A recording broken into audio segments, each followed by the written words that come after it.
first order of business, I want to welcome everybody to this event, and super excited to be back in person with people and not doing everything entirely over Zoom and on computers.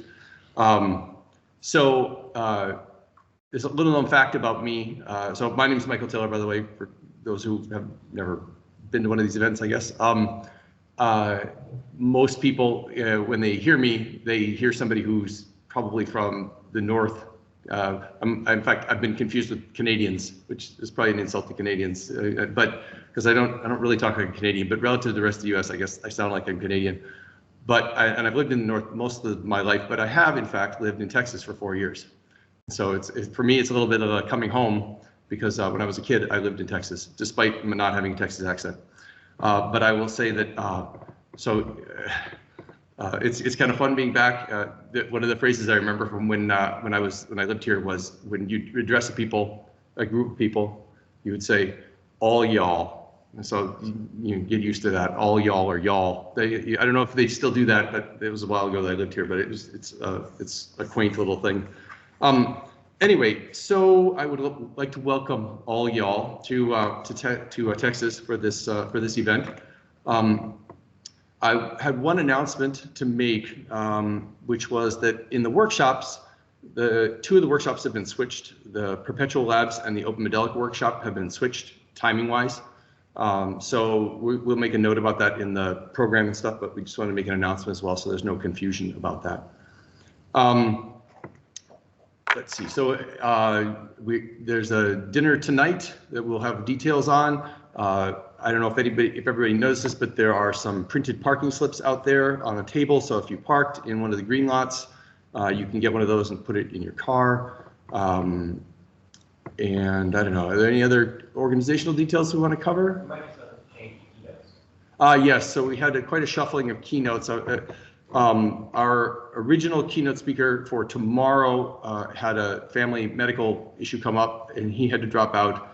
So Scott Bartoff was kind enough to step in and give a keynote, but then it turned out that our keynote speaker for today is now delayed. He's coming from Germany. And so Scott went from not giving a keynote to giving a keynote tomorrow to giving a keynote this morning, all in rapid succession. So we appreciate Scott's willingness to step in and deal with all of that chaos and help fill all that out. So anyway, so we will have two keynotes. They just won't be the keynotes that were on the program, and the Dirk Zimmerman's one will be on, but it'll be tomorrow. So we couldn't keep up with all the changes because of all the flight delays and weather and other concerns, but there will be two keynotes. At least that's the plan right now. There might be a different keynote by tomorrow. I don't know. We'll see. Dirk's not here yet. So anyway, okay. Any other things we want to discuss? Okay. All right. Well, anyway, it's great. It's just great to see a room full of people all getting together to talk about Modelica again after all that time, after all that pandemic stuff. So again, welcome to Texas, or welcome back. And if you've been here before, and I'm going to just kick things off by going through the initial platinum sponsor presentation. So, I'll give that. So let me just have 1 second here to get this all set up here. Okay. So, everybody can see that? Yep. Okay. So I work for Ricardo-Software, kind of. So it turns out that I worked for Ricardo-Software was a business unit within Ricardo, which is a consulting company, for those who don't know. We make a bunch of tools, Ricardo-Software does. I'll talk a little bit about that. But it turns out we will be rebranding ourselves. So we are now a separate company, and we will be rebranding ourselves as realis-simulation on November 1st. So in some sense, you're kind of the first people to ever find out about this, because it was just so close to our November 1st rebranding that it just seemed weird to get up here and talk about Ricardo-Software and only Ricardo-Software, and then not have Ricardo-Software exist in a handful of days.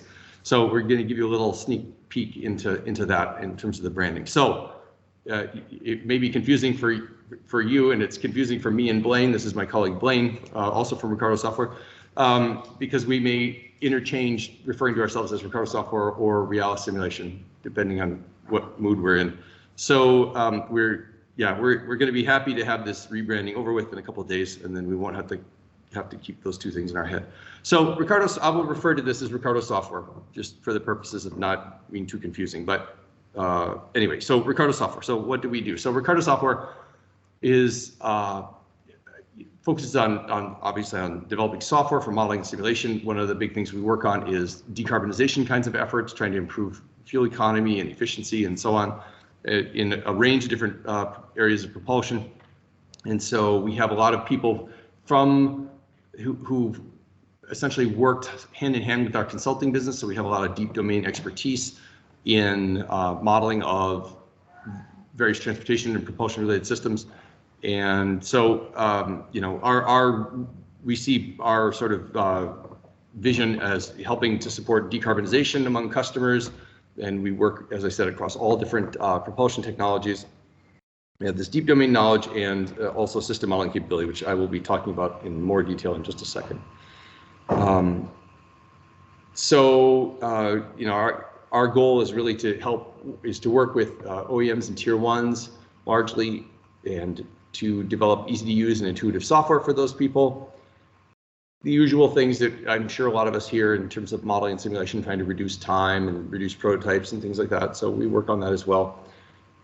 We have a lot of, as I said, the domain expertise that goes quite deep into modeling things like friction and, you know, the mechanical aspects of the engine and so on, in addition to our system simulation capabilities. And we're largely industry agnostic. We work in a bunch of different areas, but you know, everything from passenger cars to marine vehicles. So, so that's a little bit about us. Just a sec. And this is essentially, you know, many of the same things in terms of how we are progressing into more green technologies. So you can see here we're supporting the development of HEVs and plug-in hybrids and various things as well as we move forward. Fuel cells, e-fuels, that's another thing that we've put a lot of effort into, is modeling of e-fuels, so like hydrogen. Okay, and we have tools that model mechanical systems, mostly engine related. We have tools that model fluid systems. So we have a CFD code. We have some engine simulation stuff and even real-time engine simulation tools that support FMI, by the way. And then we have, for more complex systems, we have system simulation capabilities that combine both mechanics and fluids and electrical and battery and so on. So, okay, so that's a brief introduction to Ricardo, the company. So the rest of this, I'm actually just going to give a demonstration of some stuff that some of my colleagues have developed. That's the first caveat I need to make here, is that what I'll be talking about is not anything that I've developed. I'm presenting this on behalf of my colleagues who couldn't make it to this event.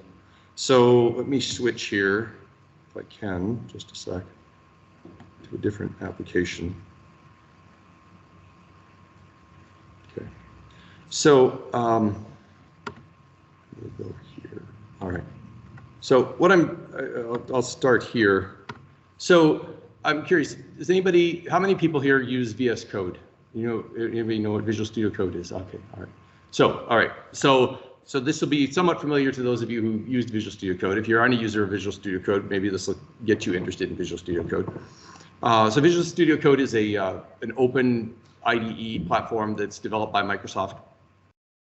And so this is a demonstration of something that my colleagues have been working on. So we've been building up a bunch of capabilities around Modelica that are built on top of the VS Code platform. And so I'll talk about the advantages of using VS Code as a platform.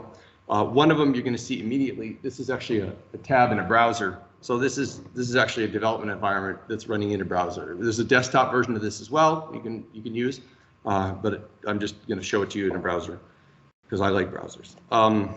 So you see over here, if you use Visual Studio Code, I'm sure this is going to look very familiar to you. So you got your file browser over here, and you've got all your normal sidebars, and for any extensions you've added and stuff. You've got your tabs up here for looking at things. So the first thing I'll show here is just the fact that you have, for example, the syntax highlighting, right? And you've even got like folding, right? So you can, these are just basic features of the editor. And these just basically come for free if you're using Visual Studio Code. So this is all implemented, the syntax highlighting and everything. You've even got things like code completion. So if I want to come down here and I want to type Modelica dot SI units dot and then inertia, for example. So this is all in here. I typed something wrong, I guess. But anyway, it's messed up the code completion here. So anyway, you have code completion in here. You have there it goes. I think I'm on Teams and it's kind of slow. So you have that feature, which is a normal feature in Visual Studio Code. One of the other things that is kind of interesting about this is that as you're working with these models in Visual Studio Code, you're just editing them as text files. You can also integrate them into a Jupyter notebook. So if I go over here, you'll see this particular Jupyter notebook.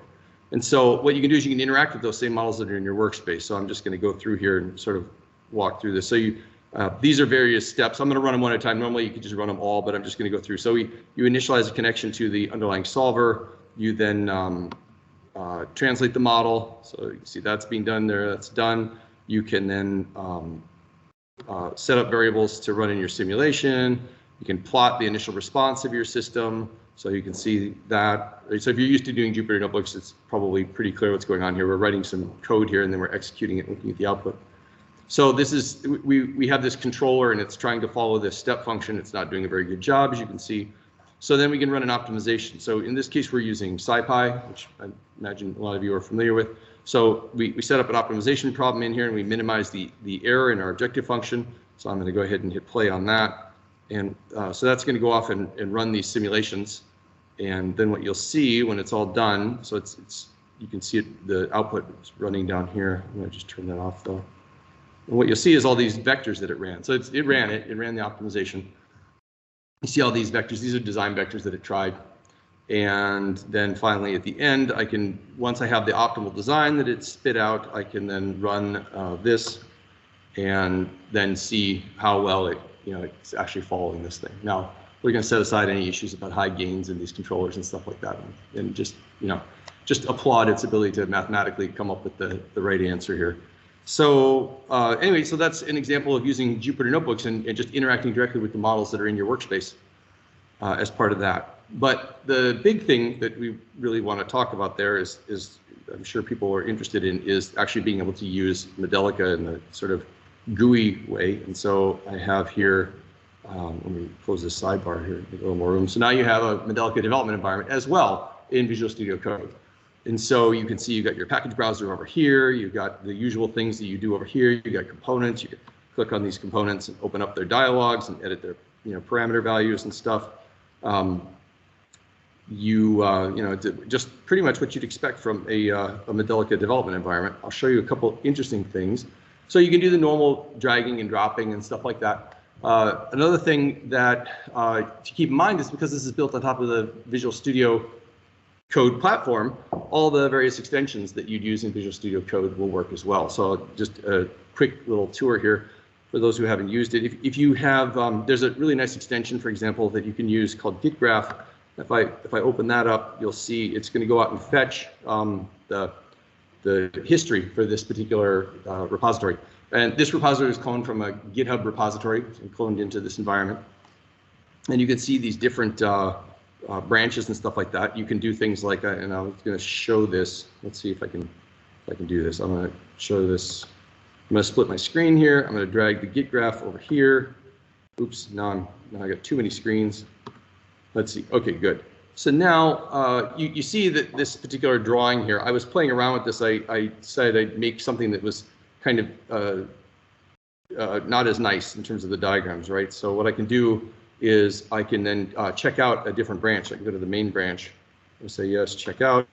And so now you see that this thing just changed, right? This thing moved. So that was me changing from one branch to another. There was no closing all the libraries and reloading them or anything like that. You can just switch branches and it'll just render the model when you switch branches. So if I then go back, I can go back to this layout one. I can say, check that one out. And when I check that out, you'll see that the component moves back to where it was.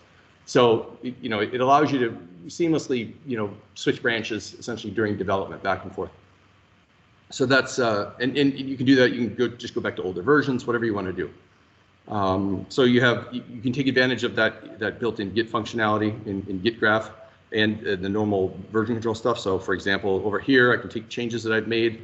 I can make commits from here. I can push them to the cloud, all within this environment. Let's see, what else do I want to talk about here? So another neat thing you can do here, I'm trying to remember which one of these components it's actually in. So just give me a second here. I think is it in here? Let's look at the text layers of these guys. It's not that one.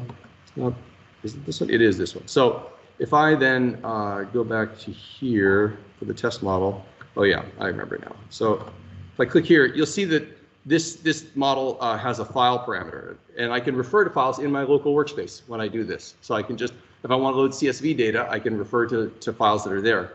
But what I can also do, and that'll bring up a little browser to let me select files from within my workspace, but another thing I can do is I can edit the file by just clicking on the button. It takes me to that file in the workspace. But another thing that Visual Studio Code allows you to do, which I think is pretty slick, is that if you, you can, for example, if you want to edit CSV files, there's an extension that you can get, free extension for editing CSV files. If I press that button, then the editor for that file changes, and now I have this sort of Excel-based editor for editing my CSV files. Now, we didn't have to create that. That's something that's already out there. But the point is, by integrating into this, it makes it easy for people to jump in and use these extensions. Another one that I use a lot in my development is this to-do list thing. It'll flag any issues in your code that are marked. So for example, if you go to this file, you'll see there's a little to-do item there. So you can drop those in as comments, and then this thing will sort of keep track of them so you don't lose them. I will point out that all of these fixed me's are not in any of our code. These are all from the Modelica standard library. So it's finding those as well. They're mostly in C code in the Modelica standard library. So this one is just is the only one that applies to my models. But anyway, you can do stuff like that. So there's a ton of extensions in Visual Studio Code. All those come into play when you're dealing with stuff like this. Another thing that we've added in this case is if you go to any one of these models, like this one, I think, one of the things you can do, everybody wants to be able to simulate stuff, right? So if I go to this simulation runner thing, I can hit simulate, and you'll see it simulate. In just a sec, I'll show you what's going on there. My machine always slows down when I'm running Teams, so I'm expecting that's going to happen here. So here you'll see some visuals, right? You can, what this is we have this system for essentially creating reports that empower people to create essentially, documentation of their own, or sort of animated reports, dynamic reports. And so you can see here that, we created this report. You can see the source code for the report here. And then you can, turning that off, you can visualize it over here. It takes the simulation results and pulls them out. You can make custom plots, things like that. And it's all stored in an annotation inside the Modelica model as well. So these things stick to the models. And then for the animation, you can drag, this back and forth and see, these things moving, or you can just hit the play button and watch them move. And so this is some of this stuff is actually based on my Modelica playground, which I'll be talking about in one of the sessions later, but it is different. It's not exactly the same thing, but it's a very similar idea. So we can run these simulations. You can set up multiple. I showed you how I ran the optimization earlier. You can also set up multiple cases when you're running simulations. So we have this little editor for editing multiple cases. I mentioned the reports are stored in annotations. But one of the things that behind the scenes, right? So this is all nice if you're a user. I want to just touch on a few things that I think are really compelling from a technology standpoint. So this kind of stuff is opening the door for us to do some really interesting additional things. So this is a Visual Studio extension, like I mentioned. But we also have been doing work with, for example, using, if anybody knows what dev containers are in Visual Studio Code, where we have the ability to use dev containers here, which means that our modeling environment is essentially containerized. And although that's not necessarily so interesting on desktop, it is kind of interesting because you can have multiple users. If they're using dev containers, it means that they have exactly the same tools installed on their machines because all the tools are in a container. So that is interesting if you're in a team and you want to make sure that everybody has a consistent environment. But it's also interesting because when you get into doing things like continuous integration and continuous deployment, having these tools all containerized means that you can create CI/CD workflows that also use those same tools. And so therefore you can do things like testing. And I didn't even mention it, but there's a whole testing interface for Visual Studio Code as well. And we haven't done anything in this space, but I mean, this is another example of making this plugin rich enough so that it can actually work with the testing functionality that's in Visual Studio Code as well. But in any case, having I see a lot of interest now in being able to use continuous integration, continuous deployment. The models are all in Git. When we commit them, we should be able to actually run validation tests on them and stuff like that, all in CI/CD automatically. So containerization is helping us there. And you've seen the web version of this, but you can also run this in the desktop version of Visual Studio Code as well. So yeah, so that's pretty much the presentation for Ricardo. We're pleased to be a platinum sponsor this year, and with that, I will turn it over to whoever the next vendor is. I'm not quite sure who that is. Ansys. Okay. All right. So, yeah. Any questions? I don't want to take up too much time. I'll be around. So, Luigi. So, this is all cloud-based. You're not installing anything locally for this demo. In this particular demo, no. It's all. You can see it's just running in a browser, so there's nothing installed locally. So you're shipping your Modelica model with simulation settings to somewhere in the cloud, running it and getting it back. No, not exactly. But I don't want to get into too much of the architectural detail of how it's done. It's not quite that. But be happy to answer questions. We have a booth, and if anybody wants to ask me questions about how all that's done, let me know. But I definitely don't need to install anything on my machine. Let's put it that way. Okay. How can we get it? Yeah. Well, you got to talk to me or Blaine. Okay, so, all right. So I will get out of here, and then Ansys, who's the rep? Okay, you can get up and do your thing. I guess I'll have to improvise. Thank you, everyone. Thank you. Appreciate it.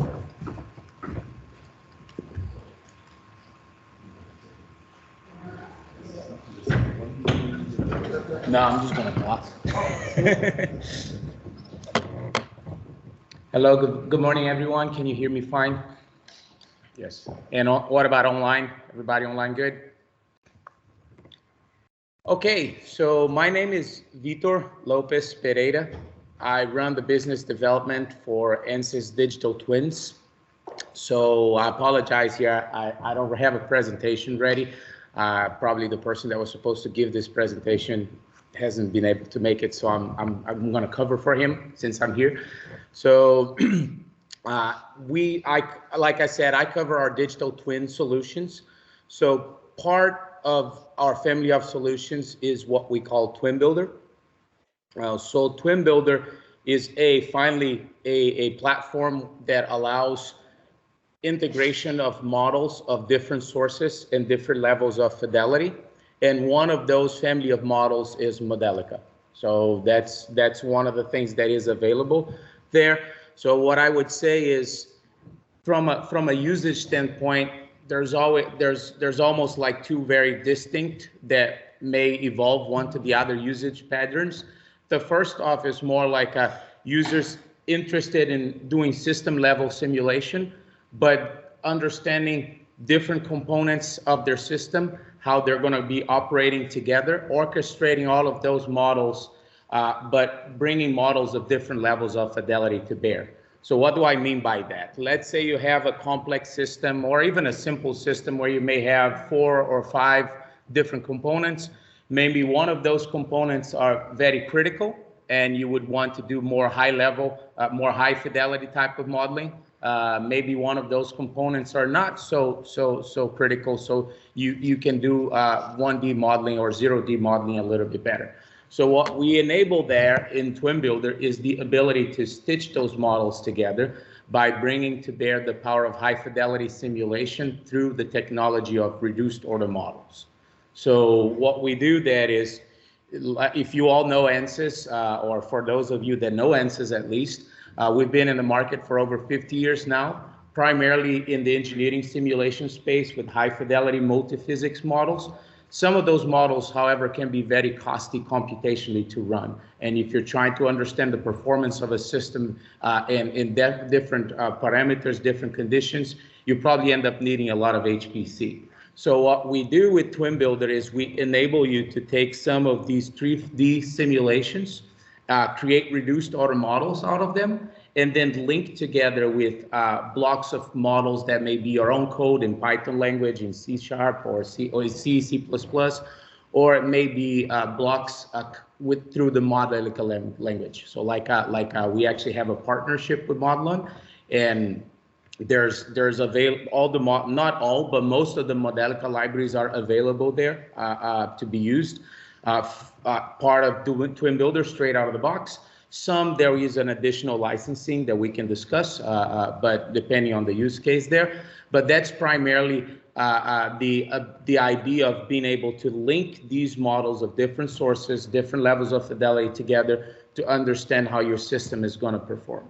Now, once you have that, the other usage pattern that we have in the community is actually taking that system level model that you built with maybe one like Modelica models, 3D ROMs, that sort of stuff, and actually build a digital twin out of it. So that's the second usage pattern, if you will, out of Twin Builder that you can get. So what you will do with that is primarily take that system that you validated, now you understand, and you're going to take inside Twin Deployer. So Twin Deployer is another ANSYS tool, and in that one, there is two primary goals there. The first one is the ability to create deployment packages so you can link your system to actual sensors and understand how that system is going to perform in real time. So primarily in that, you can create a web app, a Python app, you can create Linux containers, Windows containers, and that will enable you to take that black box, for lack of a better word, to the real world and integrate with sensors.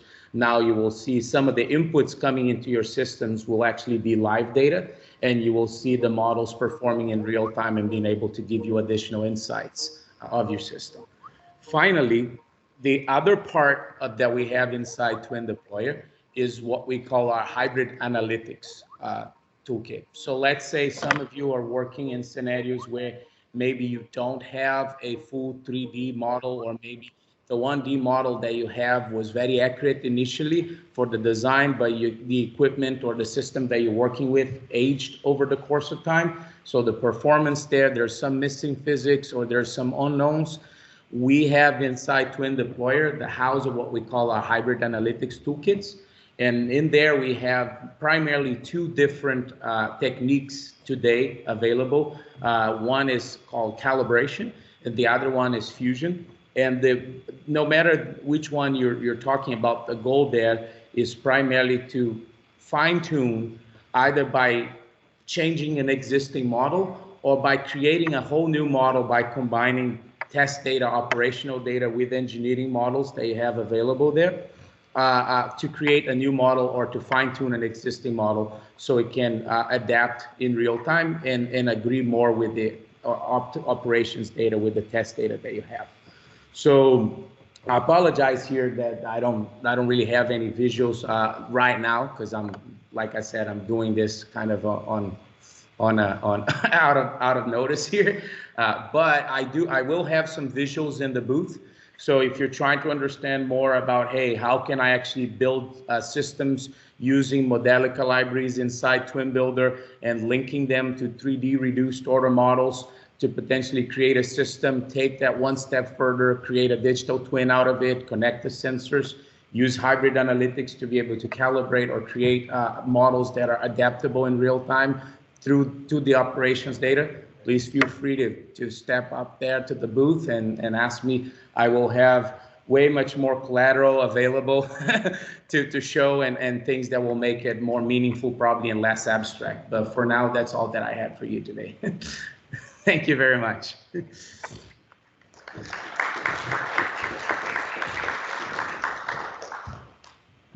Okay, looks like everybody can see my screen. My name is Jan Brugård. I'm the CEO of Wolfram Mathcore. Last week there was the Wolfram Technology Conference, so I'm actually taking the presentation I did there for one of them, and I changed a bit here before. So we'll see how that goes. And I will be presenting System Modeler, and as we are having a new release in 2-3 weeks, something like that, all depending on how fast the Mathematica guys are at finishing their part, I'm focusing on that.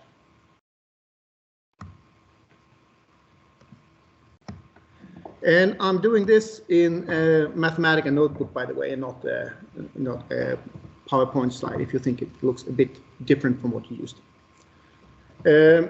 So since last conference, just want to sort of mention these things anyways. It was from last technology conference, which is during the last year. We have a couple of libraries that we developed ourselves, OpenC Classic, OpenC UA for connection with OpenC, that we now made free for system modeler users, and then in hydraulic library likewise. We also, in the release that was in June this year, added integrated MPC workflows. So when you develop your model and want to develop a model predictive controller, there is nice workflows for that. I will quickly show that later on. Task-oriented documentation, we had sort of a documentation that showed snippet by snippet. Now we're talking more about workflows and trying what task are you trying to solve, and we describe how to solve that task. And then integrated machine learning workflows, I will quickly show that too, hopefully, if I have time. And then something here called system model manipulate, which I also will get back to. So what's coming in the upcoming release? We're adding an aircraft library that we have been developing together with Saab Aircraft, a rotating machinery library, which is an outcome from a few projects we've done with SKF, Rolls-Royce, and so on. And then a college mechanical engineering library, which, as the name indicates, is specific for mechanical engineering courses in college. I will go back to all this. Then in the product itself, we have improved simulation robustness and modeling experience, the ability to quantify system performance more easily, and interactively explore simulation results. And a few other things, but these are the things I decided to focus on for this presentation.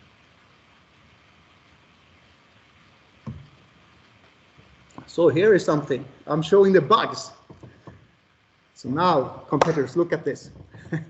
These are the bugs related to the kernel. You can see that there is, so what it shows is the increase of new reported bugs, and the solved bugs is the green curve. And we see they sort of follow each other, and that's typically the trend. We get the bug, we solve it, and so on. But some take longer time. But here you can see a big step. So we have been working a long time on improving the kernel front end to make things like model validation much better. And the day we switched to this new front end, or part of that front end, was when that jump of 100 bugs were fixed like that. That also meant that now on, we are solving bugs much faster. I also know there are library developers that have been trying this and have been able to find things, because we're much better at finding whether something is correct Modelica or not. So there are a lot of libraries out there that are not using correct Modelica, is what we can say. So we are better than that, which a few at this conference have been able to see. So as a user, this means that you have now better error messages, vastly improved model validation, and we're supporting more and more libraries.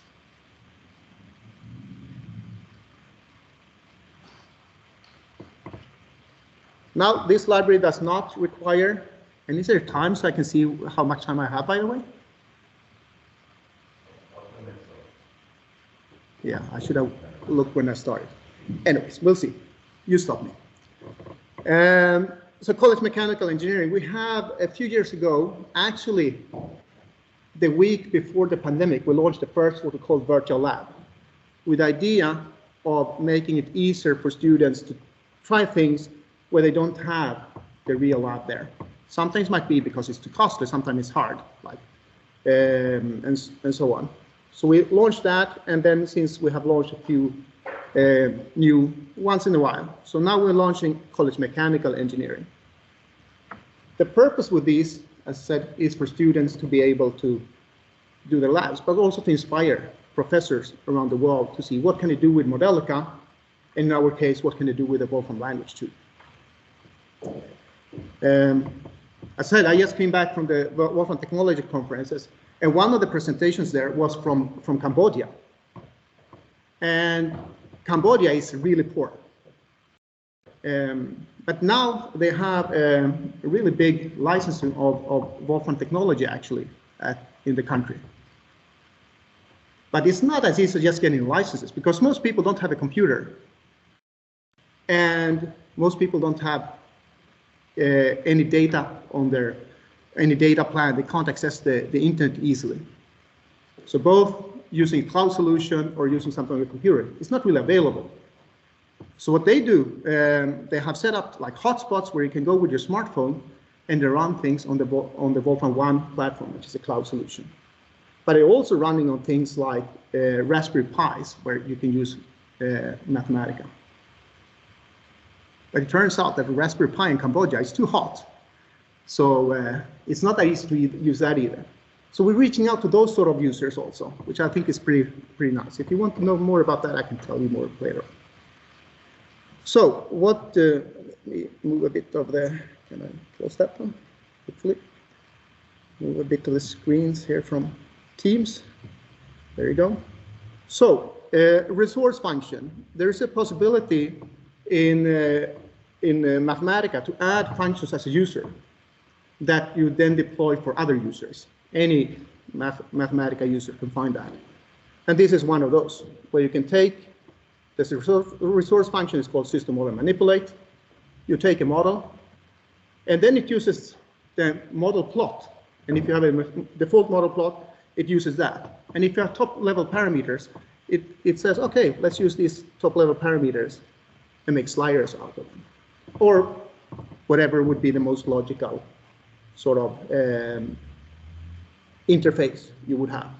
Of course, you can define which plot you want and which specific parameter you want to manipulate, but the idea is we take whatever information is available there and do it as easy as possible to create these interfaces. I can show that too in system order itself. Here is a laundry room example for college mechanical engineering. And we see the vibrations for some specific run. This is one of the model plots. Here on the side, we can see that we have lifted up a few different specific parameters that can change. And it's very small, but this is the rotational velocity, for instance. If instead I want to make this a slider, I would do that, edit, and I'll say, let's, instead of being input field, I'll make it a slider. I give it some minimum value, 800, or 8,800 is better, I guess. And it's, well, it's in RPM, so let me do this. 800 RPM, and then we go to 1500 RPM.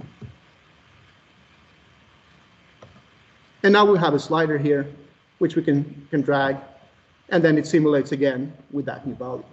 So this way you can set up your examples, deploy them to someone else, and have it with ready-made sliders, buttons, and so on to control your simulation. Aircraft library, I think I will be running out of time if I talk too much about it. You can see the Wolfram Air would take Hubertus in time to the conference. Promised you, Hubertus. Yeah, checking, just started here before. I have a simulation just so you can see it. This is a glider tow scenario. The aircraft that is, let's run this faster. So the actually towing aircraft here is, run that 10 times the speed, is an electric aircraft, and then we have the glider. So this is as green as you get when it comes to flying. And kind of on there we released it, and we're out flying with the glider. So this library allows you, comes with a bunch of ready sort of parameterized aircraft, but you can also do your own. If you know all the parameters, you can set them, but there's also a weight estimation method where we, based on very few variables, it will estimate the right variables for you to get a decent simulation from it. So you can use it at early conceptual design studies.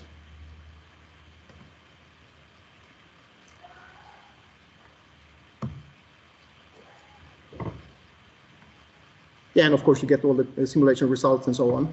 And I can show this too. There's an ability to get all, which relates to the MPC part and so on. You can get all these different standard metrics, of course, like settling time, minimum value, maximum value, final value, whatever, easily.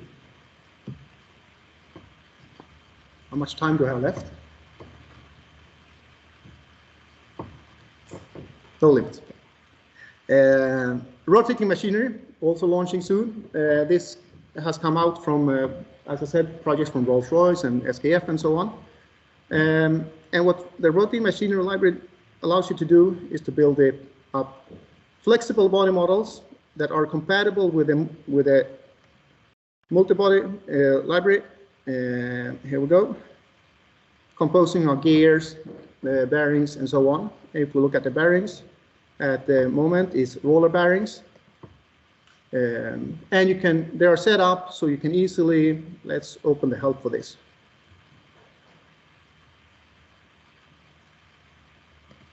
There you go. Here's the help for this particular bearing. And what it shows you is the method to set it up according to any bearing on the SKF catalog.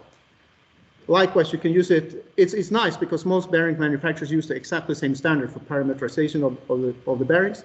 So you can set up almost any bearing from any manufacturer in the world. So you can easily set up thousands of different bearings. And then simulate to see things like what would a defect do on a bearing, how much would the impact force be on a specific roller, and so on.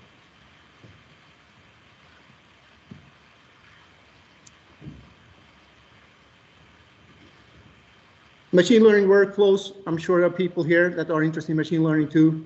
And sometimes you want to have one part of your model that is a neural net, for instance. It could be something that is based pure on data that you use as input to your model, or perhaps you do some controller with it and so on. You can now train your net in Mathematica. Then once you've trained it, you can create a system model out of it, which will then use the ONNX file as an external function.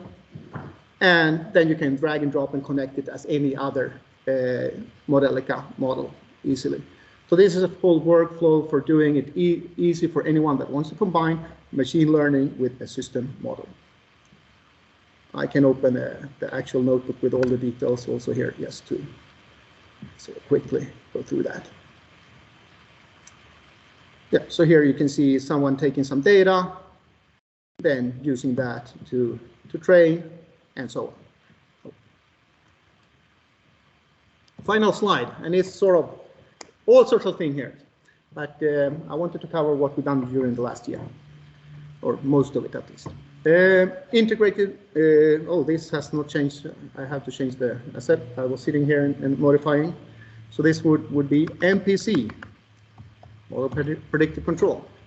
So likewise now, when you have a model and want to develop a model predictive controller for it, there is a workflow for that in the Wolfram language added, and it's also developed in such a way that it should be useful for faster dynamic systems, not only for classical process industry and so on, by being able to sort of set up regions for different MPC controllers, and that way make it more useful for a wider variety of tasks.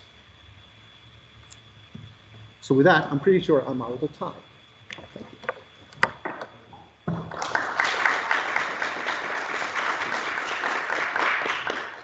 So hello, I'm Chris Rokakis from Julia Hub. If you've known us as Julia Computing, we've recently rebranded to Julia Hub, which is our cloud platform on which there is Julia Sim. So Julia Sim is the simulation platform, for all these things that, if you know Modelica, Simulink, controls and everything. This is what we give a cloud platform for. So, if you want to, think about it like, oh, hey, I'm a vehicle engineer. What are all the tools that I might need? You need tools such as, pre-built models, We have pre-built models as part of Julia Sim. We have tools for reading in FMUs. We have the modeling toolkit language, which I'll describe in a little bit. We have methods for surrogates, model optimization, and control. So we have this whole start to finish workflow from the building of the models and starting with models all the way down to the controls aspect as well. So I'm going to be digging into a few of these pieces one by one. So first of all, we have Modeling Toolkit, which Modeling Toolkit is a full open source library. There's tens of thousands of people using there, according to the documentation statistics. There's a very live community. I think that we get about 20 people contributing per month, which is something that's fairly active for an open source project. And so we will have a workshop on this today, or on Friday at 1 p.m. Which will go into how to use Modeling Toolkit to build acausal models, connect things together, and then do things like mix it with optimization and do differentiable programming, differentiate through the simulations that you build here. So check out our workshop if you want to really dig in. I can show a code example because that will have 3 hours of code examples. So the other thing is that Yingbo will be talking about Modeling Toolkit at 1:50 in UP2, user presentation 2 on Thursday. He'll go into a lot of the compiler improvements there, right? So, if you know about Daimola and the way that it handles acausal models and how it does its alias elimination and all these things, there've been a lot of advances that we've had in that area, and we want to kind of share, not only the new algorithms, but how Modeling Toolkit is a very good platform for building and prototyping these new symbolic simplification algorithms. So check out Yingbo's talk on Thursday for more information on there. So one of the things that we have been showing a lot of recently is the ability to build out and build these digital twins with Modeling Toolkit and the Julia Sim architecture. In fact, we just recently ran a workshop or a webinar. This was last week, and so if you want to watch the webinar, just check out if you search for building digital twins with Julia Sim, you'll find the webinar fully recorded that goes through how this full building model was built, the Julia Sim buildings library, how you can make use of that yourself, and then how you can use that, how you can mix that with the surrogate generation. So there's a lot of different pieces here that come involved. So here I want to talk about first the model optimizer. So the Julia Sim model optimizer is a piece of the Julia Sim platform that can take any of these acausal models and do a model calibration in a way that is very fast and robust.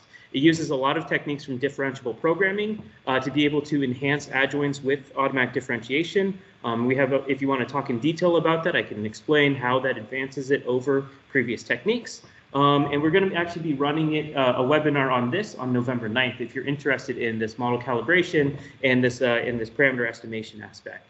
Now, this aspect with parameter estimation is very common. I think that in this field, though, I have not seen people do things with parameter estimation with respect to uncertainty. And so we have a lot of cool tools that we'll be showcasing there as well to be able to give a full estimation of the posteriors and the ability to kind of give a representation of global estimates. And this is something that we call these virtual population methods to be able to handle structural models that are not structurally identifiable. So we paired this then with tools for enhancing the speed, because if you're going to be running a lot of this learning techniques, or these parameter estimations, you need to make sure you have a lot of performance. And so we've been making heavy use of this Julia Sim surrogates trainer, which has the ability to be able to take these acausal models and generate approximations to these models using machine learning tools. So you might have heard some of our previous talks on continuous time equistate networks. So we've been generating a lot of new machine learning types of models, which are robust to the stiffness behavior and the phase changes that tend to occur in these acausal models. And so if you could check out, some of our previous videos, we go into a lot of cases about how we can outperform a lot of previous tools using this machine learning integration. In fact, at this point, we can actually point to a lot of peer-reviewed studies, how we got 507 times faster in HVAC design, 340 times faster in building designs. There's a recent work with LB&L on power grid modeling and also systems pharmacology modeling. And so we have quite a few peer-reviewed studies that go through, using this. So if you think that these numbers are big, we've shared the code and we've had people look through this in many different cases, and we're interested to see other cases as well. The more trials we can get, the more this improves. Now, one of the nice things with Julia Sim, and especially the surrogate trainer, is that it can take in FMUs as the input, right? So the model optimizer and the surrogate trainer can start from FMUs as an input space, which means that we can take in Simulink models, Modelica models, SPICE models, all these kinds of things, and then be able to use that as the basis in which we train the neural networks. Also, if you just have pure data, one of the other pieces that we've been working with is the ability to build components for acausal models directly from data. So if you have, let's say, a representation of an HVAC model, but you don't, or if you have a bunch of data about one, but you don't have a physical, model for it, you can use this to be able to build a quick approximation and then use that approximation within the acausal context, right? There's a lot of machine learning tools that kind of do machine learning separately from this world of acausal modeling, but we've made sure that you can really bring it into this context, and so that way you can kind of seamlessly build this machine learning into the way that we do this acausal modeling. Now, one of the keys to our platform is that Julia Sim is all cloud-based, and so what we can do is we can do this training and this process and this data generation process for the surrogates in a way that makes use of elastic compute. So if we need 200 different simulations to run, those can all run simultaneously. And so basically what we see is that it takes about 5 to 8 real-time runs of the simulation to be able to generate this surrogate. Now it's doing that with a lot of parallelism under the hood, but so basically you can use this as a tool to be able to vastly decrease the amount of real time that you have to be running your simulation on your own, because you can click the button, let the parallelism do its work, bring you back a faster simulation, and then just run the faster simulation for doing your analyses. Now, one of the big things about surrogates, once we start to say machine learning, everyone goes, okay, we can see this previous videos on how we've made sure that these new machine learning forms are stable for stiffness. But this next thing is, how do you know that this machine learning is sufficiently accurate? So we have a lot of graphical user interfaces and displays that allow you to kind of dig into your machine learning model and figure out what areas of parameter space is my surrogate accurate, which areas of parameter space are my surrogate inaccurate, and be able to understand, okay, for when V-load is very high, I have about 5% error, but when V-load goes to 1.9, it goes down to 1% error, right? So we have a whole dashboard that lets you explore the parameter space and understand how accurate this surrogate is. So that way, as you swap components of your acausal model back in with these machine learning components, you can kind of know how much fidelity that you're losing, right? Because it's always an approximation, but it's about making the right approximations. Next, we have a lot of tools for this Julia Sim model optimizer. We'll be talking about this a lot in the near future. Basically, this allows you to take a acausal model and use a neural network to give out predictions about how you should extend that acausal model. So if you've ever been in the scenario where you thought your model seemed okay, but when you run a simulation, it does not match your data at all, no matter what parameters you throw in there, right? The Julia Sim model optimizer can give you symbolic suggestions as to what you could be missing within the physics, right? Oh, you might be missing a friction term here. Oh, you might be missing some extra nonlinearity here. And it gives you a prediction with the percentages, like there's a 50% chance you're missing a term here, using a Bayesian technique that we've been speaking a lot about recently. And so if you haven't seen this, I would say go check out some of the previous work that we talked about with the universal differential equations. There's a group that made nice use of this in astrophysics, where you presuppose here Newtonian physics. So you say, oh, I know Newtonian physics, but black hole mergers, they don't use Newtonian physics. They're running too fast. And so can we learn how to extend Newtonian physics to general relativity geodesics automatically? And there was actually a nice notebook out there, and you can actually take this code and run it on your own to do this extension of Newtonian physics to general relativity and have it kick out, the extended form. We've also done this in cases that are more close to home here. So here, for example, is for earthquake-safe buildings. And so especially if you're in California, maybe you want to check this out and see, can you take a model that you've built, a full physical model, and then extend it with a machine learning component and have that autocomplete what missing physics you would have to know, such that you're better able to then generate or build and optimize these earthquake-safe buildings. So I have some other talks that go into this model autocomplete in detail. So check out universal differential equations, or come ask me questions. There's a lot on this online. Lastly, what I want to get to is Julia Sim controls. So Julia Sim Controls is about linear and nonlinear controls. Basically, can you do these really large-scale PID controls and also model predictive control? For model predictive control, there's all sorts of aspects, and the models can come from Modeling Toolkit, from Julia, or from FMUs.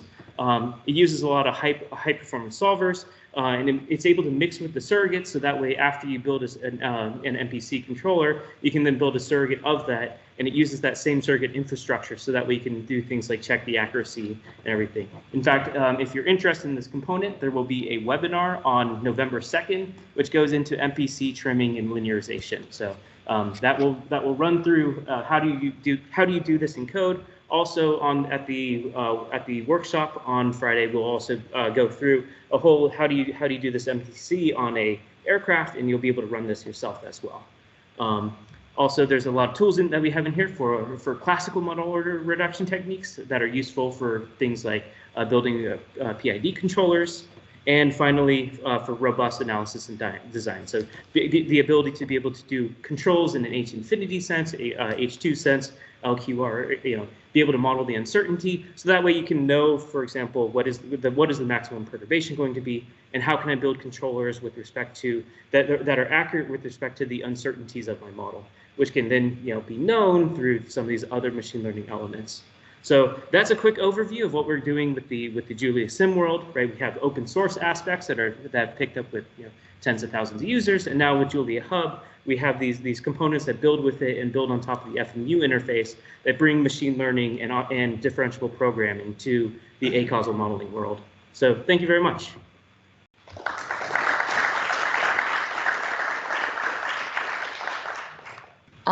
Thank you so much, Chris, for the presentation, and I'm very much interested, I don't know where you are, I'm very much interested in the tabular comparison, but on a good note, I want to take it as a positive that, tabular is considered as a benchmark. Thank you for that. Having said that, guys, my name is Jyoti Matham. I'm coming from Germany.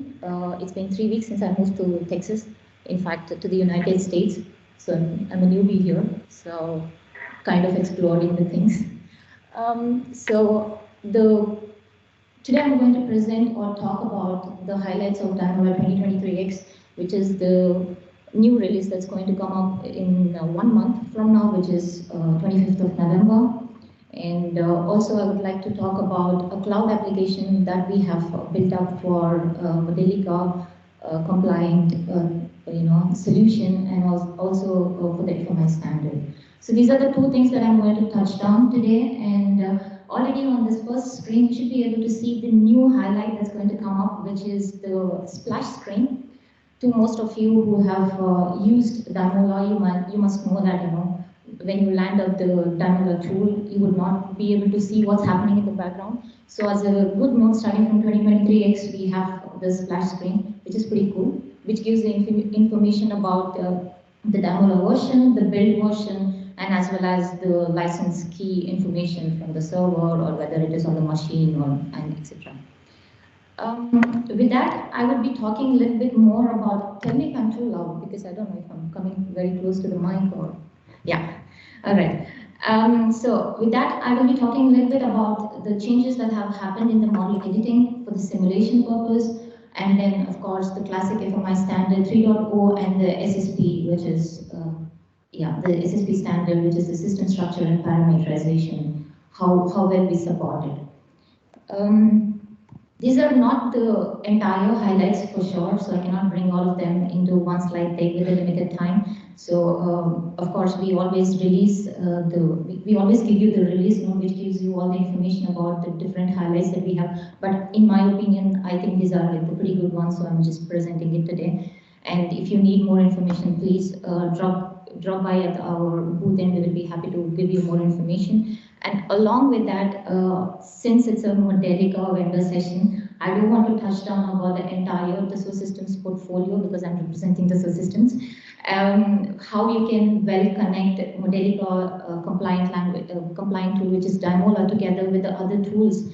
For example, in order to cover the model-based systems engineering aspects, or if you want to cover or use the the powerful Modelica language connected to the autonomous driving, how well you can bring all of this together is something that I've put down. So you can just drop by at our booth and look into the videos. We would be happy to give you more information about that.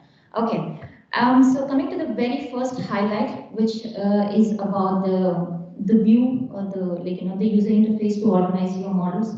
So all of you once at least, yeah, for sure you must have used Damola, so I'm assuming that. And you must have noticed that the editable models and the non-editable models, for example, the encapsulated models like libraries, everything is put down, used to be under one particular browser, which was a package browser. Now it's a good thing we have a separate organization for the models, so you can separate them between the libraries and the projects, meaning the libraries come under the encapsulated models, meaning all the ones which cannot be edited, and the projects is the place holder or a browser which takes the models that are editable, and if you want to apply some additional changes and so on.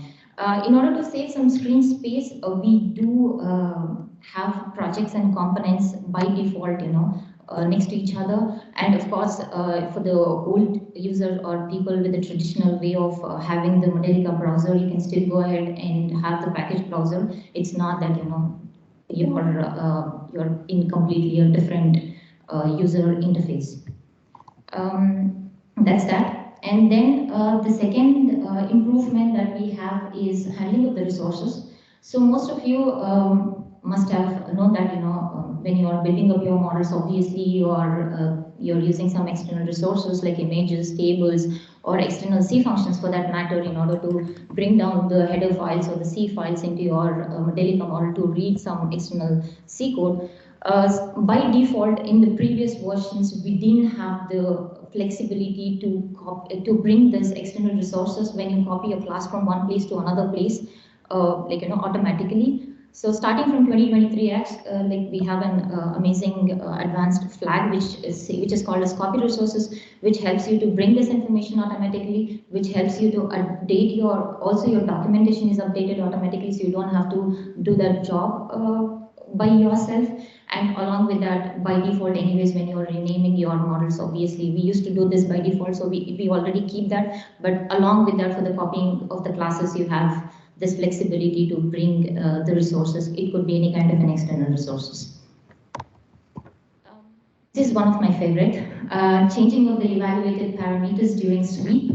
As some of you or most of you know that in Damola, when you define your parameters, they could be either evaluated parameters or which are not evaluated. For example, evaluated ones are the structural parameters, we call it, for example, the dimension of an array, which in fact changes the structure of equations, right? So such parameters are normally were not allowed to change after the translation. So starting from 2023X, during your parameter sweep, we have the flexibility using an advanced flag, but of course it does come with a cost, which is that whenever there is a need of a translation, Damola is going to do that for you. So, but still, this flexibility is something that has been in a long priority list for us, and we have it for you. Additionally, we have some improvements on the plots and as well as for the scripting improvements. So when it comes to the plots, you have the flexibility to have a better visuality, better interface in order to have better analysis or decision making by looking at your plots. So we have something called as color map that you can apply starting from 2023X. There are a wide range of color maps that are available, and of course the text and the font is always adapting according to the color map that you choose. And along with that, whenever you are having your mask scripts or any kind of a scripting functionality in connection with Damola, so now we have the flexibility to resize the window of your plots, to specify the position of your plots. This applies for the plots, for the tables, for the animation window, pretty much for everything when you are using the scripting functionality. So that's another thing. And then we have the SSP support, of course, classic. I think everybody knows this, being under the Modelica Association, known from the Modelica Association. So the system structure and parameterization is very well supported in Damola starting from 2022X, both the export and import. So along with the exporting of your FMU models, shipping the SSP file format, we also ship, we also have the flexibility to export Modelica models as well, according to the SSP structure. So in the previous releases, we only supported kind of causal real inputs and real outputs. So starting from 2023X, you have the full flexibility to go ahead and use the complete Modelica types. It could be any kind of pins or mechanical ports or anything. So this is like entirely supported, and it is as per the SSP standardization. And also you must have noticed that in the previous release, which is Damola 2023, we had the flexibility to get the metadata, which is like the basic user metadata. How do you call it? As like, you know, the information of the author, the information of the license, the company name, you know, all such basic information. Sometimes it's very important, right? So along with that, we have the flexibility now to have multiple categories to read the metadata. So this is also possible starting from 2023. So you can have, this is actually one of the projects that was set up together with a group of people. I cannot mention them right now, but I think Doug Brook, who is our R&D behind Damola, who is also joined us virtually, can answer more about that. Yes. So that's about the SSP support and how we can support the composite Modelica types. And then coming to the FMI standard. So everyone must be very much looking forward to FMI standard 3.0. I was. So this is my second favorite in the list. Starting from 2023X, we are going to support the 3.0 standard.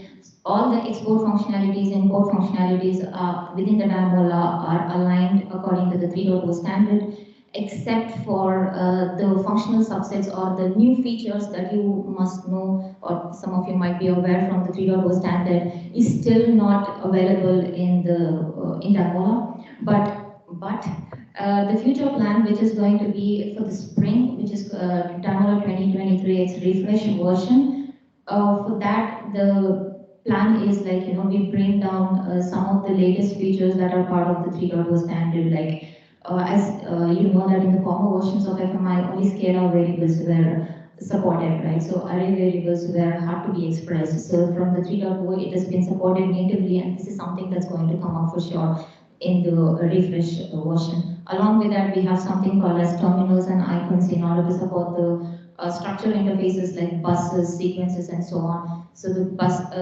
of course, for the FMI, the causality is not going to change, but still the interfaces are going to be supported, and this is also part of our future list. So this is like a big news for us, and we are very much looking forward to bring down all the new features from the FMI 3.0. As you know, that Damola supports quite well the open standards like Modelica language FMI, not just within the Damola tool, but also in the entire Resource Systems portfolio. So this is like kind of our vision. Okay, so most of you also have had experience with the licenses in Damola. So we have very well license setup starting from 23X. So we have the Resource Systems license server, we have the FlexNet support both for the machine-based as well as server options. So now starting from 23X, you have the flexibility to bring down everything into the one list. So you can easily pick out the options that you would want to have, and based on that, you just provide your server information, and that's about it. That's the the simplest way of handling your licenses henceforth. And the other thing is, to some of you, this might not be very nice. So some of the people who have been using Damola support services, for whatever reason, if there has been a termination of the contract, we would not be allowing the users to use the latest Damola versions anymore. So you might probably would end up seeing some kind of an error log saying that the termination of support has been happened. But that does not mean that you would not be allowed to use the earlier versions of Damola. You still have the flexibility to do it, but it is just that in order to comply to the TS standards, we have to put such regulations. It's unfortunate, but yeah.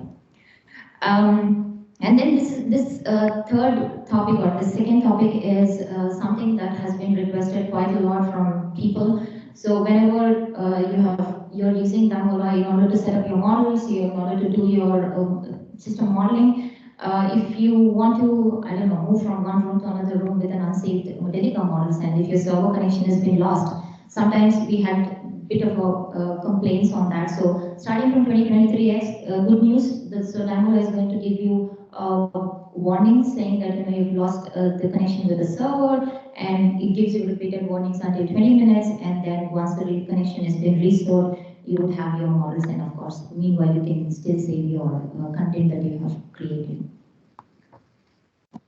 Okay, so as I said, the major releases, which is like 1 month due from now, so it's going to be in November 25th. So normally the release cycle of Damola is this. So we have one major release always in autumn, so which is 2023 that's coming up, and then we always have a maintenance release which happens in spring, which is the 2023 refresh version that I was referring to about the latest features that are going to come up for the FMI standard 3.0. So this is something we are very much looking forward to, and yeah, for most of you who want to understand the release cycle at the system, this is the information. Along with this, I would also want to talk a little bit about the features that are under development, but this is also documented, guys, so you can get this information also from the release note. This is not just, just to keep the time limitation, I've just put down the two new improvements that are going to be there, but there is a lot happening within, for the next releases of Damola. Between one component to another component, and this can be done with the advanced flags. And there is certain warnings and more error messages and better user flexibility that you would get in the next improvements, which is like using certain flags. One of them is like the one that you see, which is check loop causality. Whenever there is a reversed causality, like for example, you must have noticed this kind of models in causal tools, the tools that support like a signal flow methodology. It could be fixed by using kind of a memory block or something, but in the latest releases in Damola, we would have the flexibility to give you an information or a warning saying that this is something that is not normally intended to do. So it kind of gives you a better approach, especially for the developers to understand when they are doing their models. This is not just one of the small error messages that I'm talking about. There's a lot of things that are going to come up in the near future. With that, there is one interesting thing, that is the cloud solution that I was talking about, which is up and running. That's part of our 3D Experience platform that I want to talk about today. So to some of you who have not been introduced to 3D Experience platform, it's an innovation platform that provides organizations with a holistic ecosystem. So pretty much you can look into this platform like, where group of people coming together with the ideas, with the data, with the solution. It is like one collaboration environment, and you have like single source of truth coming from different disciplines, from different people. So in order to build up your virtual or digital twins. So within this 3D Experience platform, we have the cloud solution that's being embedded for Modelica compliant, Modelica language compliant. So this apps we have kind of divided into different roles. So the first role that you see is a developer role is most of you here who are the technical Modelica experts and who are creating the libraries, who are creating the models, who are creating their own system models. So for us, the tool that we use for the developers is Damola. So that is that, and then the next two roles that we have is the designer role and the analyst role. So the designer role and the analyst role play a very huge part within the cloud solution. So every time you launch into the cloud solution, you have these two roles assigned to you. What the designer role is doing, just imagine that you have a complete cloud solution. So within the designer role, the developer is providing the industry-specific content. So designer who is an expert in a domain uses these libraries or uses these models to define his own test benches, prepares a cockpit or kind of a template that would be useful for him for the further design of experiments in order to do the post-processing, trade analysis, and so on. So he is setting up such an environment, I would say. And further, analyst is the role for the persons who have absolutely no knowledge of Modelica skills, as yeah, for you must be talking to someone who is like, who's doing the business rules and also only interested in the decision making based on the simulation results and who doesn't have to do much with the Modelica language or how the tool itself works, right? So for them, this is like the best place to just look into the system simulation model, understand what is the simulation results, understand the test plan and the test results. So these are like 3 roles that we have defined. And here comes the video. So I just want to show you a video about that.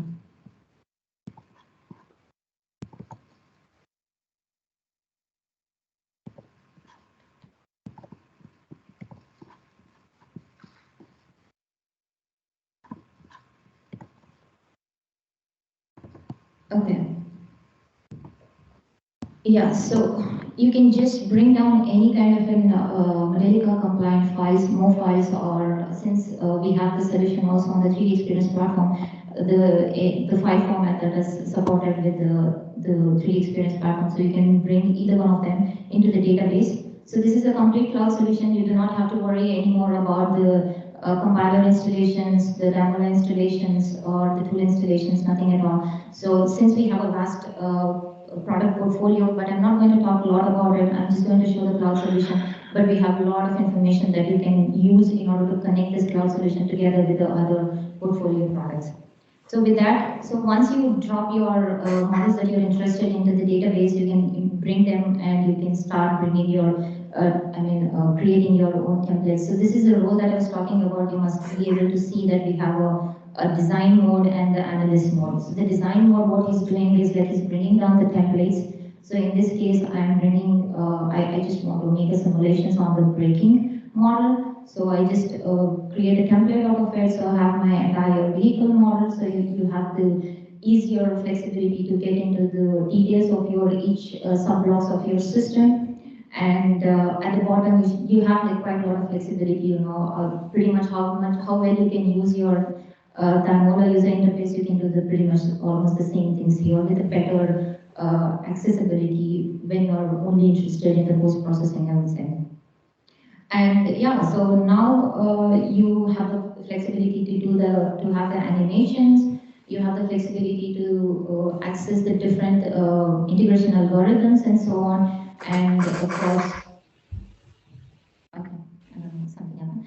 And of course, at the end, you have the flexibility also to bring down all the variables and the parameters of your interest. So in this case, for the braking simulations, for me, the interesting variables would be like, the time I'm going to stop my vehicle, the speed of my vehicle, and the distance. So just bring that information. So the designer, what he's doing is like, he's analyzing the model, he's setting up his own test cases that would be important for the people who is going to look into it. So for example, now we just go a little bit fast forward with the plots. And of course, within the plots itself, it's not just fixed to just viewing, okay? So you have a bit of more information on the setup of the plots as well. So pretty much similar to what you must have experienced with the Damola standalone tool, like setting up your abscissa, setting up your exporting of this result files and changing of your units and so on. So all of that could be done, and you could also duplicate the plots for whatever reason if you want to do it, and you can compare them and so on. So that's that. And I just want to go a little bit fast with this, and yeah. So at this point, we have set up some variables that we want to look into, and then we also have the flexibility to bring down some parameters to do the design of experiments in this case. So the important parameters that I'm bringing up is the starting velocity, for example. Here, so you can just see from this window, like I kind of start creating a cockpit. So cockpit is like pretty useful for the people who doesn't want to have an idea about what this what the system is doing in the background. So what we just do is like in the cockpit, we just bring the system model view, which is the view that you see here on the top right hand side, and all the variables that are of interest, and then you would have the parameter list that would be added to this cockpit template that you would vary in order to do a certain trade-off analysis for the decision making. So yes, so that's that's that information with a simplified view. You have all the important parameters, you have all the important clause that is needed. And yeah, so at the end, what I could do is like, I could just change the certain list of parameters here and yeah, go through the simulation and that's about it. And of course, the solution is smart enough. Every time you change a value, obviously it is going to give you an update saying that you have to update the simulation results. So every time you make some changes, your simulation results are updated automatically. So it's completely cloud computing. But I mean the simulation on the cloud. And here we just started off with a different starting velocity. So I'm just trying to show you that the results are updated automatically based on the changes that you make. At the end, I want to close off this with the exposing of this particular cockpit to the analyst. So here at the bottom, you might not be able to see because of this window popping up, but nevertheless, we have a button to expose this particular cockpit or the template to the analyst. So once you expose this, all the different, the Modelica models that are behind this particular template could be revised, like you can define the different revisions. So all the entire variant management, this is what I want to say, variant management or the model management is something that's taken care within the cloud solution. So that's a very good thing for most of the simulation engineers. You must know this. And along with that, at the end, we have something called as maturity. So you can easily manage your model maturity before releasing of your templates. So whether your template is in the work mode or whether it is ready to release and so on. So these are the new functionalities or altogether kind of a bunch of solutions that we have got on the cloud. I would be happy to talk more about it, so feel free to drop by and yeah, that's about it. Thanks a lot for your attention.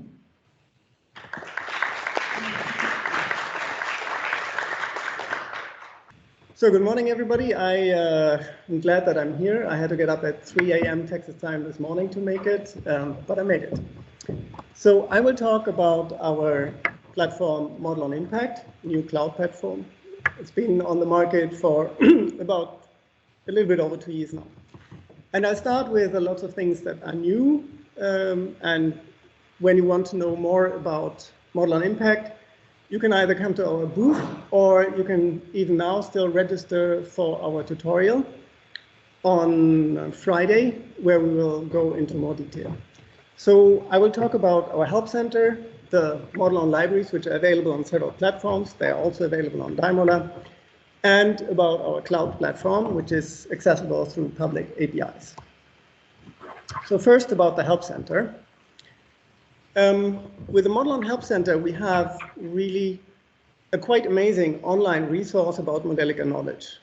What we have there is something that is online all the time for everybody. It's open, it's searchable, and it can be really used by everybody. Recently, I got a question from somebody using Open Modelica, pointed them to our Help Center, and lo and behold, they found a solution. It's not only about Model on Impact, it's about Modelica in general, about workflows for model-based systems engineering, and everything that you might want to know. With our platform, we want to reach a lot of people that have not been using Modelica before, and part of that is in how we set up the platform and make it easy to use, and part of that is about how easy it is to start modeling. So what we'll find there are basics about Model on Impact, applications, tutorials and use cases, and really tutorials for beginners up to quite advanced use cases, and training, references, and all kinds of things that you need. In terms of tutorials, they are really split up into different industries and so on. So the focus of this Help Center is really for onboarding and adoption, both of the Modelica technology and obviously also of our platform. There's a lot about Modelica fundamentals to be found, about our platform itself, so access to all the feature descriptions, documentation, how to work in it, work with FMI and the API, and about productivity. How do you use the modeling platform to really achieve your engineering goals quickly and efficiently? Let's next go to our Model on libraries, which are available on multiple platforms. A couple of highlights from the release 2023.Q1. We bring a lot of support for new technologies in our aircraft library portfolio. So we will talk about, we have more on electric aircraft and hydrogen storage and hydrogen propulsion in aircraft. There's a very nice and openly accessible case in the Help Center, which we only published last week when we had our user conference in Stockholm. But already now, all of the content is available in the Help Center and can be accessed by everybody. For the electric aircraft, we built a very nice example that shows the evolution of a NASA aircraft, X-57, from being a fully ordinary aircraft with fuel-driven to a fully electric-driven one in several steps. On HVAC and buildings, we have a wide application range and of both the equipment side and the building side. The building side we do by integration with the Modelica buildings library, where we also have a tutorial on Friday by David and Michael, which are also here and will be able to show you the building side. What we have on the Help Center there is an integration also between the Modelica buildings library and Energy Plus, the so-called spawn of Energy Plus, where you can bring in the building envelope simulation from Energy Plus and use, for example, very detailed equipment models and controls algorithm development inside our platform. And then you can connect these things and really test out your new equipment in a particular building, in a particular climate.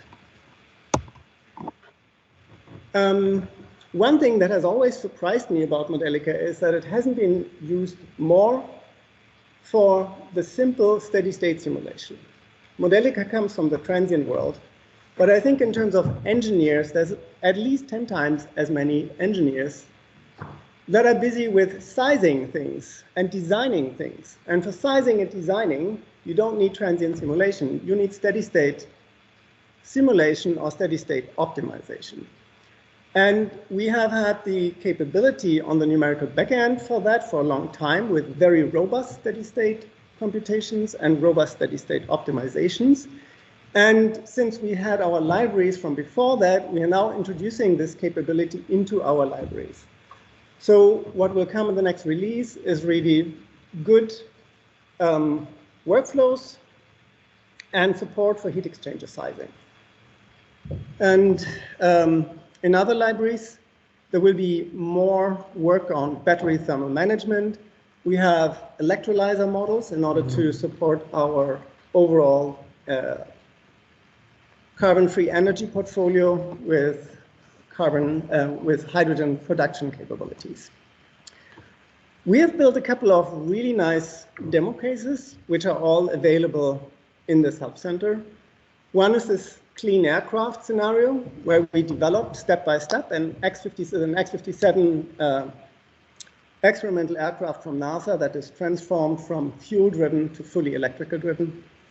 We have a predictive maintenance digital twin, which is actually in use and works very well in order to improve operations of an online real power plant. We have an example of relatively complex battery thermal management systems, and if you want to know more about that, I'll ask you to please go to my colleague John Batte back there in the corner, who knows a lot more about that than I do and will be able to help you on this. And another demo case is this combination of a residential heat pump and a residential building, where we connect our libraries with a buildings library and really show detailed engineering cases of getting that done. Another thing that we have introduced to get people started better on really improving their ability to do efficient engineering work in Modelica is that we have introduced industry examples which use several different libraries. So you can see there that we have really for our 4 core industries: energy, automotive, it's only 3 there at the moment, energy, automotive, and aerospace. we have quite detailed lists of applications where you can go through and look into each of these cases. This is solar thermal power plant with energy storage. This is electrified vehicle, an electrified architecture, and this last one is an aircraft control, maybe a landing example, etc.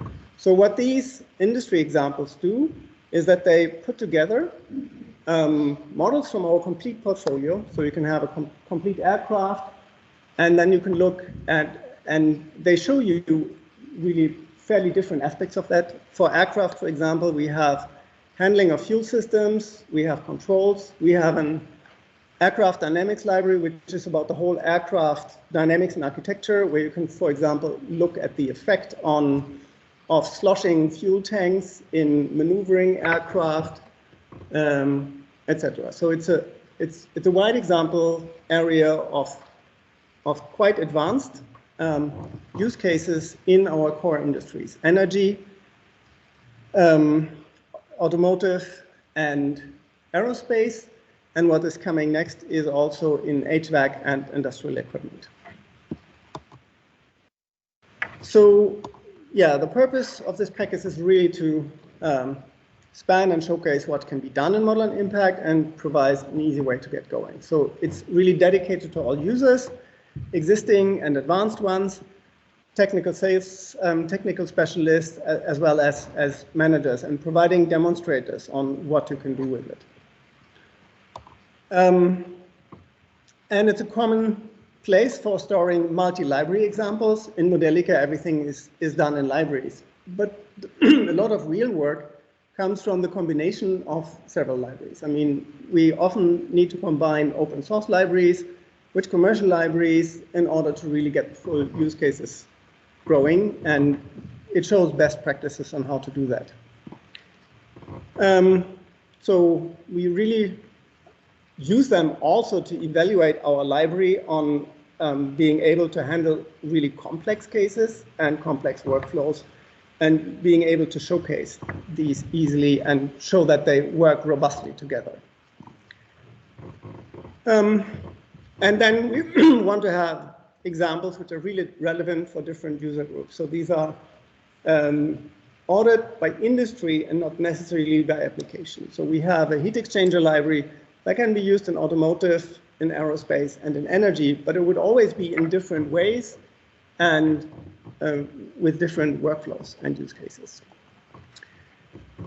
Okay, next I will talk about our cloud platform.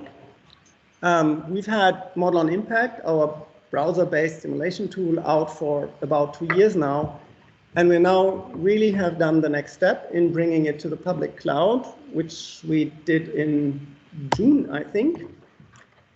And there we have a rather large ecosystem where we see Model on Impact, our cloud platform, at the core, where we have a storage and compute engine. We can allocate simulation clusters to do many simulations in parallel in one go. You can have different applications, so apps which are prepared for specialized user groups and simple usage. And around that, all kinds of connectivities and workflows which are needed to make an engineering team efficient. One thing is, since our platform is completely based on Modelica and FMI, meaning our compiler only produces FMUs as its native executable format, obviously we have export and import of FMUs for use with other FMI tools to build production applications on top of FMUs and similar things. Then we have integrated way of working with version control. It can be Git, it can be SVN. We do that actually in a similar way, and we've done that actually a few years before with VS Code, as we saw from Ricardo Realis. But we also have apps which are built really for beginning users, meaning the expert node for the people here in the audience and most of the people I assume also, which are online, which I would definitely consider experts, they can use a command line interface or the VS Code integration for version control. But we have really simplified apps for users that do not need to understand the details of version control and commands, etc., which actually on the top level for users look the same independent of which version control system is behind there once that is done. What we also have is an integration with regression testing and continuous integration and continuous deployment of models where you can basically take care of your quality assurance process for models and continuously make sure that your models, that no regressions come in and new mistakes come in, etc. I think what will become the most common way of using this platform is through our open REST API. So you can connect to this platform from anywhere through a publicly available REST API. And we have done some of integrations ourselves and are doing more, which we will integrate in the platform. What we currently have is, for example, an integration with Jupyter Notebooks. So you can run notebook examples with Python code and do advanced post-processing. You can do workflow automation with it. You can connect to Microsoft 365 soon in the future. And I will show a little bit about that in one of the next slides. And you will be able to also connect with MATLAB. And then you will have the Model and Help Center as an online resource. You can also use this API for all kinds of production applications, which simply use a normal JavaScript-written web app to access services inside our platform to use simulation results. For example, for designers that need to integrate with their design process, a sizing process, or similar things.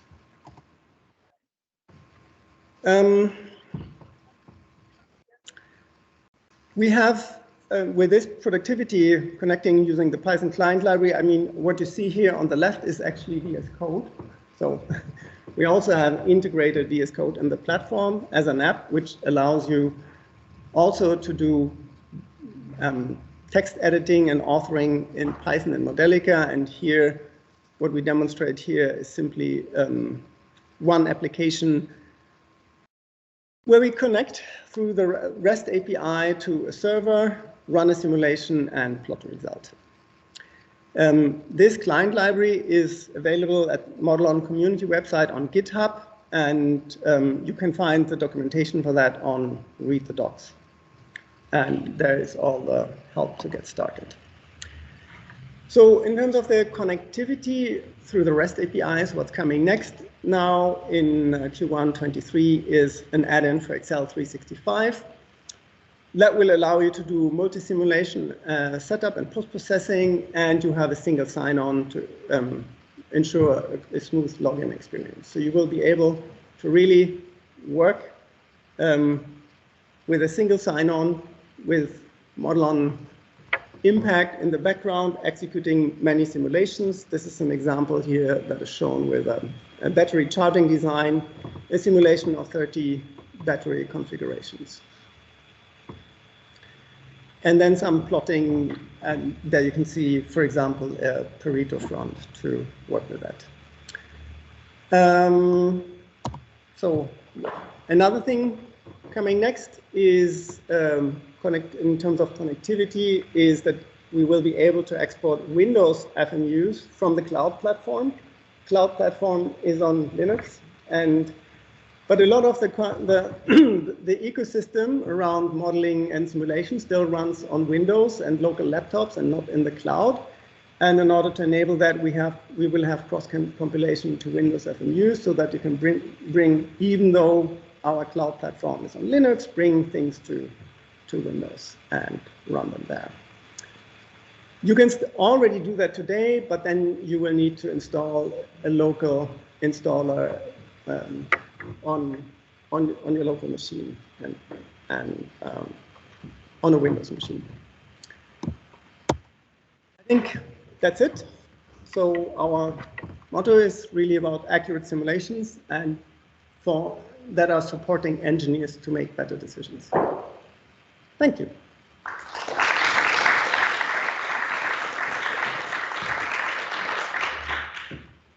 All right, thanks everyone. I'm Ryan Wilms, a project manager for MapleSim and MapleSim Insight. I'm going to provide some information on MapleSoft in general as well. So MapleSoft has over 30 years of developing highly advanced computational technologies for solving complex analytical problems. Its core symbolic technology, the ability to allow computers to handle problems at the equation level instead of attempting to solve them purely numerically, was developed as part of a research project in 1980 at the University of Waterloo in Ontario, Canada. So as I mentioned, we've been around for over 30 years. We're a computation company. We have a global presence with offices all around the world, and we have in-house engineers that offer services with the products that I'll be discussing. All right, specifics about MapleSim. At its core, it's a system-level multi-domain modeling tool, not an FEA tool. A lot of the modeling tool comes from the connection to Modelica. So MapleSim is the interface that bundles a lot of the Modelica code together and sends off to Maple for computation. So if you're more familiar with sort of MATLAB Simulink, it runs with a similar relationship as that. The other core piece is our code generation. One thing that's always been popular is you can grab the C code straight out of a MapleSim model, royalty-free. And as many more companies have been adopting FMI, we've been focusing on our FMI export and import, and also the creation of custom FMUs to connect to a companion product as well, MapleSim Insight, that I'll touch on later. The pieces that we add for FMU, for MapleSim Insight are FMI compliant just in the resources, and they allow for visualization of your model through an FMU just from running the exported code. As some people have touched on, we are also planning for FMI 3.0 support. There'll be export support in H1 of 2023 with import support in H2.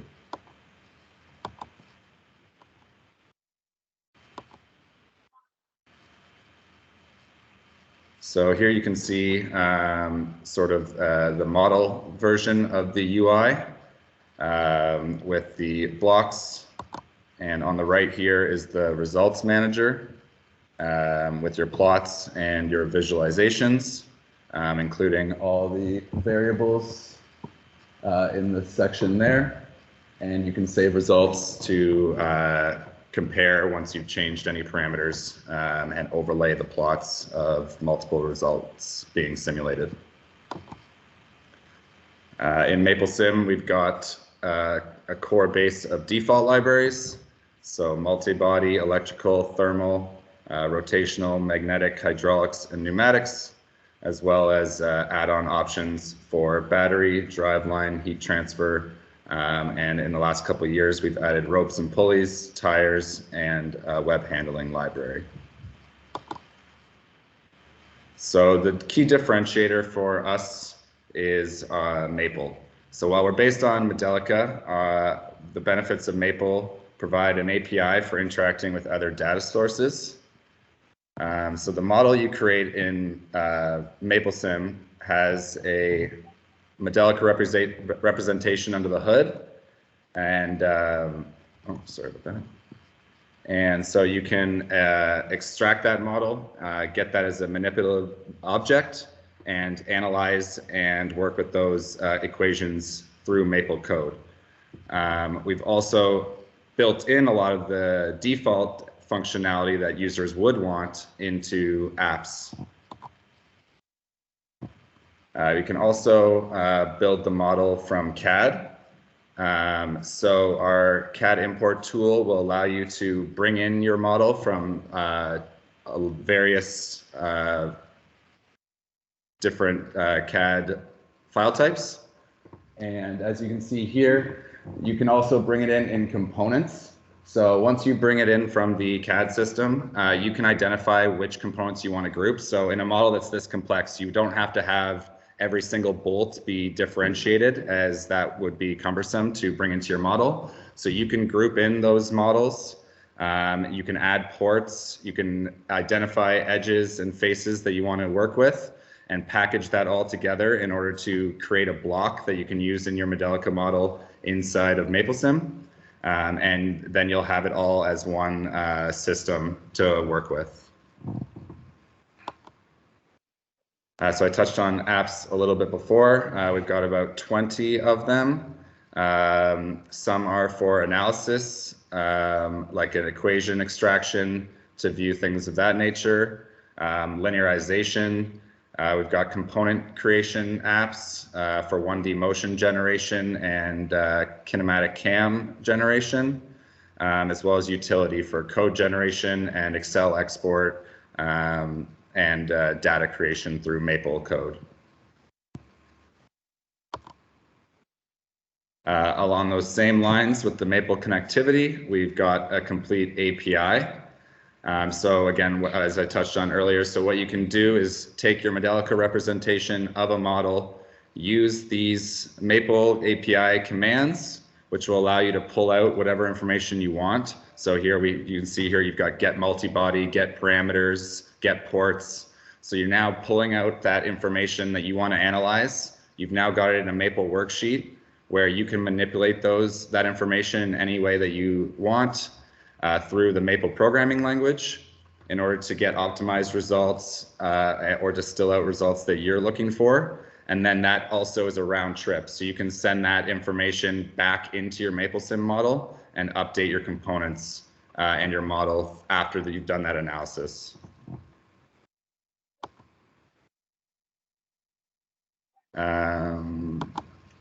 And here's just a sort of a representation of how some of that equations stuff looks. So I should mention that we do support the Modelica standard multibody, but our core product actually comes with our own multibody library. We did this to improve efficiency, and it allows us to group equations in a manner that's more intuitive to engineers working in this space, so that you can see that you have representations in the manners that you're used to looking at it in this space.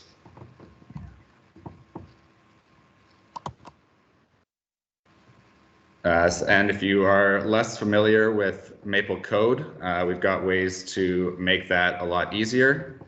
So as you can see, this is a version of pulling out your, using a Modelica model from MapleSim and pulling out some of the equations that you'd like to work with. So here we've gotten the constraints from a model, and we are taking just the positive constraints. We're converting them into a trig simplification and isolating for a term.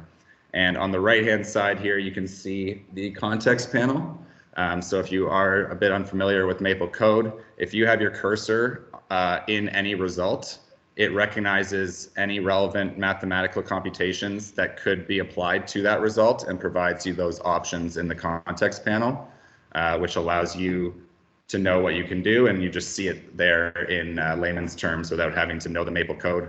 So if you were to click any of these options on the right-hand side in the context panel, your worksheet would be populated with the Maple code representation of that.